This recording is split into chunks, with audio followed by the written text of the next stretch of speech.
Okay guys, thanks for tuning in. Today's video, we're going to share with you this absolutely beautiful Ford GT40.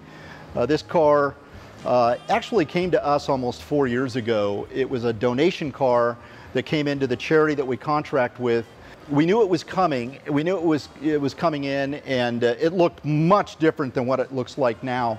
The director of the charity called us and said, we have this car, and he wanted to do something really special with it.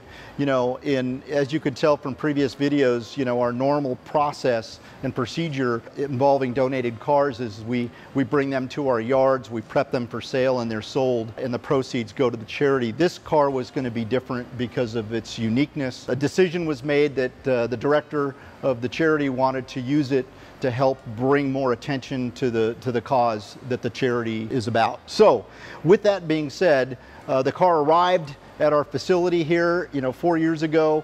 It was white with some blue stripes. It looked significantly different than it does today. When we first got the car, it had a MK2 appearance. You know, there's a lot of history surrounding the GT40 and how it came to be. And just real quick, shout out to the movie Ford versus Ferrari. If you haven't seen that, I would highly recommend you take a look at that movie. It's a great movie, but it also gives details as to how this car came to be and how it came into existence. This is an actual kit car. It's not a real Ford GT40. This is a car that was made by GT Developments Ltd. They were a UK-based manufacturer located in Manchester. They were known in the late 80s and the early 90s for kit car manufacturing, and they were actually one of the manufacturers that probably replicated the car the best. Very, very accurate representation of the original MK1 series that was developed by Ford. So the GT40 evolved over the years. After Le Mans, the very first version was an MK1, and that's what this is. And the way you can tell the difference between an MK1 and an MK2 is these intake scoops. So a MK1 has these single intake scoops, and then the MK2 had double stacked intake scoops. And that's what this car looked like when we first got it. It had double stacks, it had stacked taillights, it didn't have the individual taillights, it had the stacked taillights. We decided that we wanted to give it the appearance of an MK1. Now this car is registered and titled as a 1967 Ford. We did extensive modifications to the back end of this car to give it the appearance of an MK1. And being detail oriented, we worked off of photos and plans to get these humps just right, and I think we killed it. It looks the part. And so after having discussions with our director of the charity, we decided that we wanted to do something really special. And so, being a huge fan of the Gulf livery, it was pretty easy to talk the director of the charity into turning this car into a tribute to the Gulf livery car, and that's what we have standing here before us. We haven't had the car at our shop for almost a year and a half. We actually gave it to a Ford dealership up in the South Bay area, and they had it on display in their showroom. When the new Ford GT came out, they wanted to partner this car with the new Ford GT. One of the things that this car is going to do, and what we're really excited about, is this car is going to be at a track event in November.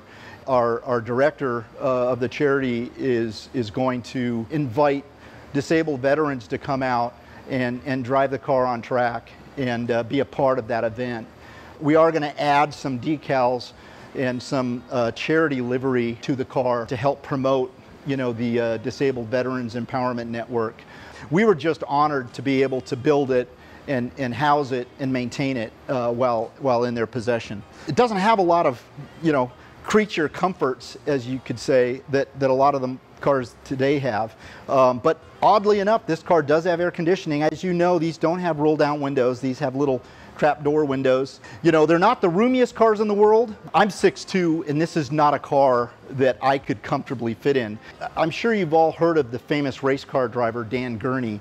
Back in the day, Dan Gurney actually raced these cars. He complained that when his helmet was on, he couldn't fit in the car. And so what they did is they developed a hump in the door, because as you could see when you open this with this door, this thing essentially serves as the roof directly over your head. So they molded a hump that gave about 3.5, 4 more inches of headroom, and they called it the Dan Gurney bump.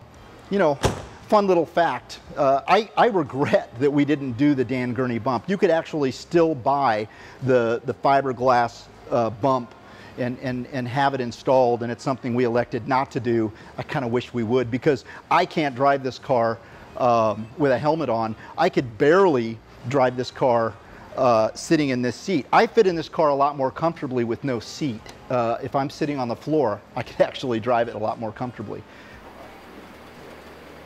How was it? Awful. A little hot? Oh my god, you are drenched! Oh my God. No. Okay. Great car, great project. We put a lot of attention into detail on the paintwork. As you could see, when we got it back from the Ford dealership, there's a little chip right here on the corner. And what we had is, when it was on display at the Ford dealership, it had a board that talked about the Disabled Veteran Empowerment Network and all of the stuff it did through the Cancer Journeys Foundation. Unfortunately, a small child bumped into it, and the thing fell over and put a nick here. We're going to actually make a correction. We're going to fix that before it leaves. It was so much fun building this car, and I can't tell you what kind of attention this car draws at crowds. This car is, again, being that it was built, you know, for the racetrack. Why don't we open this car up a little bit and show it off? So Keaton, why don't you come help me? It's a two-man project to open up this back. I'll show you how to do it. So just go ahead and pop the door. And what we're going to do here is, you'll find that there is a little lever right here. So pull this little black lever. So hold that back. All right, and then just grab where the vent is and lift her up. That is beautiful. So what we have here is a small block 289. It's running the dual quad Weber carb kit, including the manifold. It's a kit designed by a company called Top End Performance. Love the exhaust. You can see the Renault transmission back here. It's running an MSD ignition. This is the air conditioning system is right here, which is really unique to these cars, but absolutely needed simply because there's zero ventilation inside this car. And then just for the heck of it, I'm gonna pop this deck lid off real quick as well. Lay this down on the ground so you guys could see the front end of this thing. So this guy, let's put this down right here. So you've got your brake system up here, you've got your cooling system, you've got your electric fans, your horns.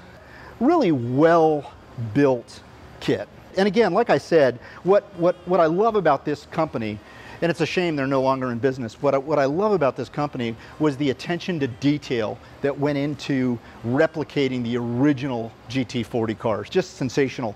Why don't we do this? And why don't we go ahead and get the battery in it, we'll fire it up, and we'll pull it out and you guys can hear it.